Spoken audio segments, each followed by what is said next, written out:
Very much, David, and thank you all for inviting me here today. It really is a privilege to be here and to see so many of you from across the country coming to share your ideas, experience, research and practice. I know that you all work tirelessly for equality for people with learning disabilities, to have the same chance of a good education, to work, get skills, have a decent home, and a good family and social life that other people in society enjoy.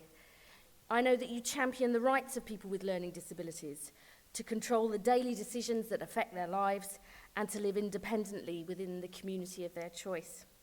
And you campaign for a world that sets no limit on the potential of people with learning disabilities to live their lives and achieve their goals. These values and principles are ones that I passionately share. And indeed, it was my fundamental belief that everyone should have the same chances and choices to achieve their potential and live a good and fulfilling life, which is what brought me into politics in the first place. But we all know, and you know far better than I do, how far away we are from achieving these goals.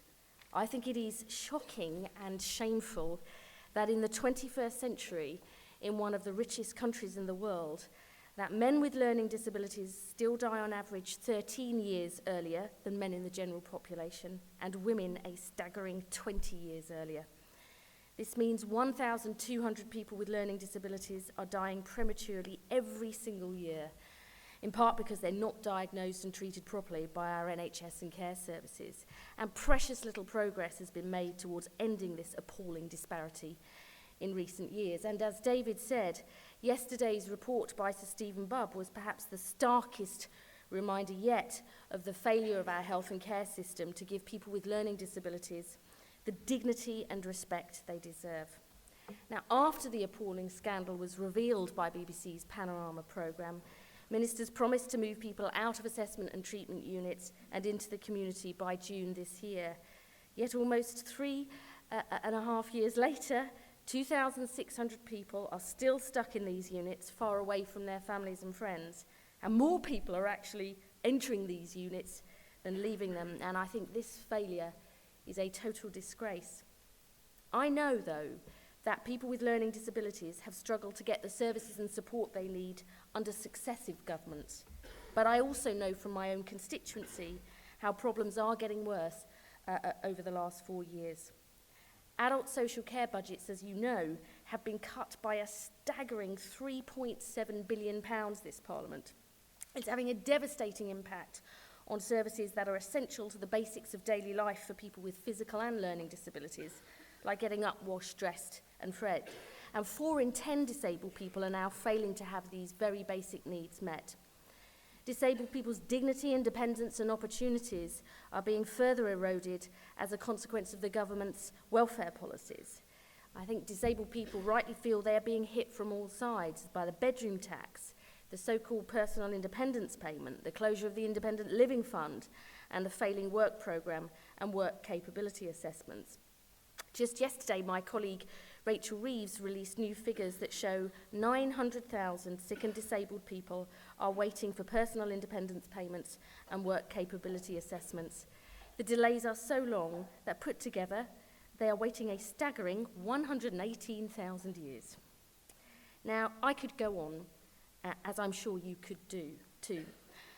I and my colleagues in the Shadow Work and Pensions team will continue to hold the government to account and to campaign against their unfair and damaging policies. But I also know people want hope, that there is an alternative, and that together we can do things in a different way.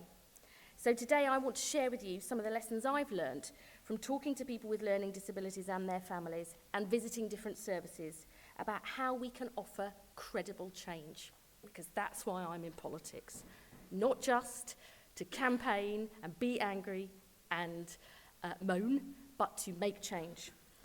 And what I've seen has given me not just hope, but confidence that change is possible and achievable, even within constrained budgets, if we work together, reform the system, and crucially, give people with learning disabilities and their families far greater power and control.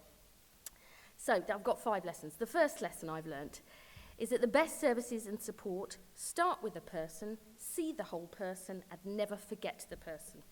Too often, politicians, policymakers and services see individuals and families as a kind of set of problems that need solving. They're not. They're human beings with feelings, hopes, dreams, aspirations and abilities who want to live their lives as fully as possible with support that helps them achieve their goals. Now, one of the best examples I've seen of a service that really gets it is a supported living service in my constituency run by the brilliant Community Integrated Care, a not-for-profit charity which helps people with complex physical and learning disabilities live independently through truly personalised care and support. At the heart of their approach are one-page profiles. Do any of you know about these? Yeah, wow. Simple questionnaires that identify what's really important to each person and what they really enjoy doing to make sure the support they get helps them live the life they choose. Every member of staff fills out a profile too, so they can be matched to people with similar interests and temperaments, and so that the staff can work together better as a team. One of the people using services I met, Martin, loves football, loves animals, and loves music. So the staff have arranged for him to volunteer at Gorse Hill Farm, which is just down the road. They regularly take him to the footy, and he has a brilliant sound system in his room too. I know because we had a really great dance while I was there. And I was so impressed with the one-page profiles that I got everyone in my office to fill them out, and I did it too. And boy, was it an eye-opener. And it made us all really realise how easy it is to think you know people and what matters to them and what they like and need and what they care about when you really don't. One of mine, please don't tweet this, Anna, where's Anna? Is in my office here. So Anna said, well, simple thing, she doesn't like it when I spray my perfume in the office because it gives her a headache, so that is now banned. Sounds a simple thing, and I always like to have the TV on and the news in the background. They don't, they like it quiet, so I've got to change my behaviour, and that was a really powerful lesson to me. The second lesson I've learnt is that we'll never deliver truly personalised care which sees and supports the whole person if we continue with a fundamentally fragmented health and care system which treats people's physical, mental and social needs separately. Too many of the joined-up, preventive and personalised services I've seen and which you're all working on have achieved great quality despite the system, not because of it, and that's got to change. That's why the Shadow Health Secretary, Andy Burnham, and I are championing the full integration of the NHS and social care, bringing together the resources of our entire care system to transform the quality of care for users and the value we get for taxpayers' money. One budget, one service, could create the potential for one point of contact and one team to support all of a person's care and support needs, reducing the need for people having to tell their story time and time again.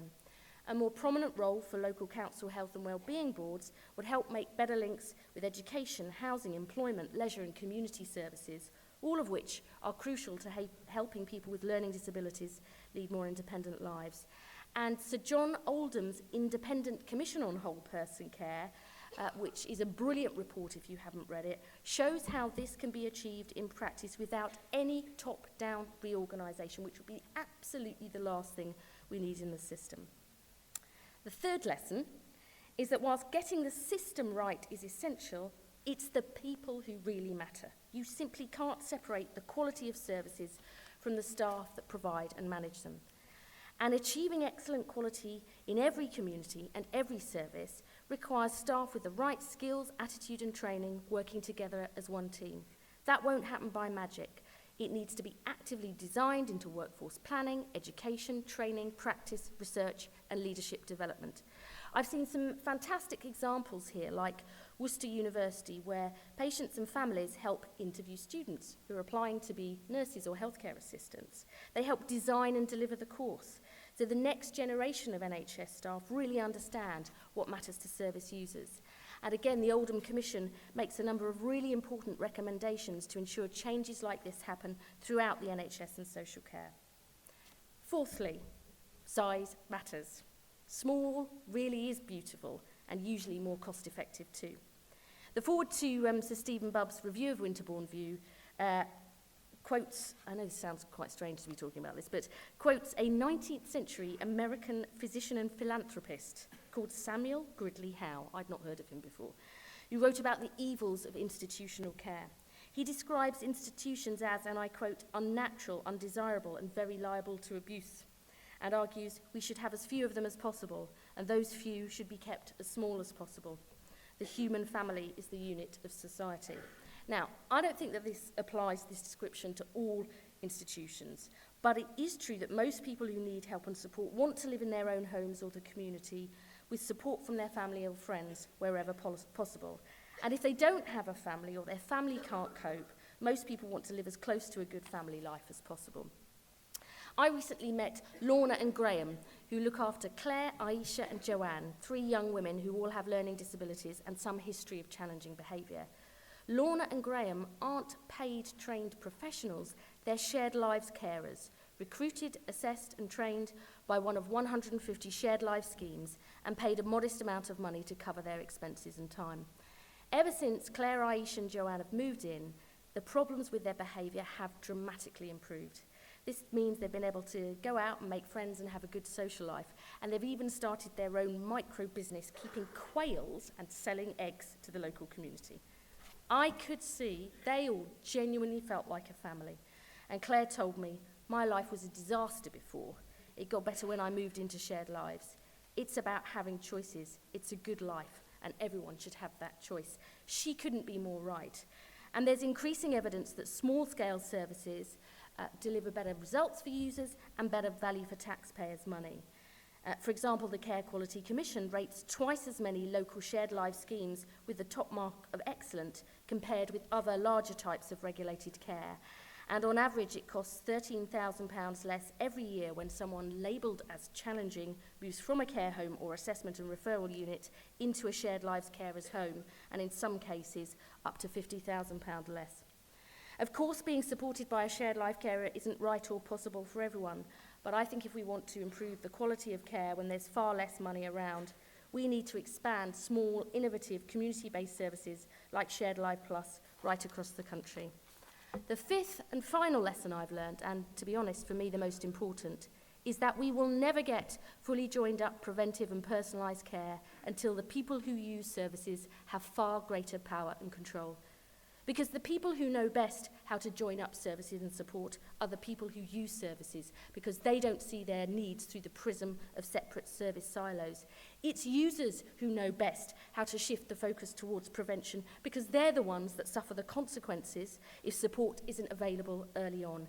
And it's users and families who are usually the strongest critics of waste and inefficiency, because they see how time and effort and money is spent on managing and navigating the system rather than on improving their lives. The question is, how do we guarantee people power in practice? Now, the Bubb Review calls on the government to draw up a charter of rights for people with learning disabilities and their families to underpin the commissioning of services, including the right to challenge decisions about inpatient care.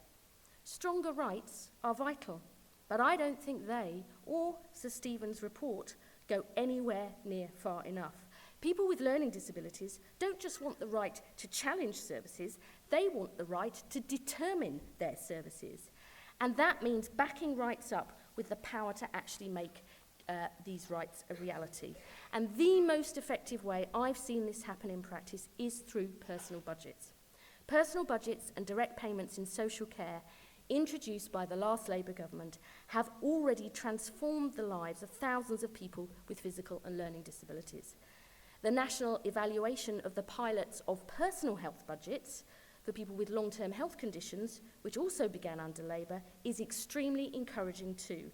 It shows that giving individuals choice and control improves their quality of life and well-being and reduces their use of more expensive hospital care. And let's not forget, the average cost of care for people in Winterbourne View was £14,000 a month.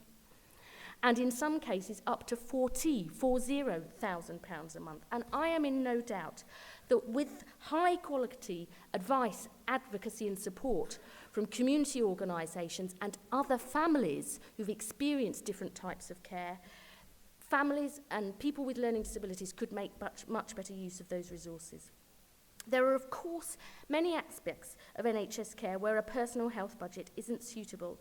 But for people with learning disabilities and long-term health problems, personal budgets are a vital way of allowing a publicly funded service to deliver truly personalised care. The power to get the services you want and need is something wealthier people have always had, and it's a power that Labour will extend. I just want to finish by welcoming last week's launch of Learning Disability Alliance England. Is anybody here a member of that? Hello.